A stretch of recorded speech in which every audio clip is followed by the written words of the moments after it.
আজকে তোমাদের জন্য আজকে আমি শুরু করছি টেন্স। টেন্স মানে কি? টেন্স মানে হচ্ছে সময় বা কাল। এই টেন্সকে আমরা দুভাগে ভাগ করতে পারি। এই টেন্সকে আমরা প্রধানত দুভাগে ভাগ করতে পারি। একটা হচ্ছে সময়ের ভিত্তিতে, আর একটা হচ্ছে কাজের ভিত্তিতে। একটা on the basis of time, আর একটা হচ্ছে on the basis of work.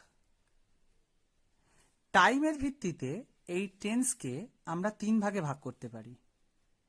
একটা হচ্ছে প্রেজেন্ট টেন্স, একটা হচ্ছে পাস্ট টেন্স, আর একটা হচ্ছে ফিউচার টেন্স। তাহলে টেন্স মানে কি? সময় বা কাল। এই টেন্সকে আমরা দুভাগে ভাগ করতে পারি। একটা হচ্ছে on the basis of time, আর একটা হচ্ছে on the basis of work. এই অন দ্য বেসিস অফ যেটা টাইম, সেই সময়ের ভিত্তিতে আমরা তিন ভাগে ভাগ করতে পারি।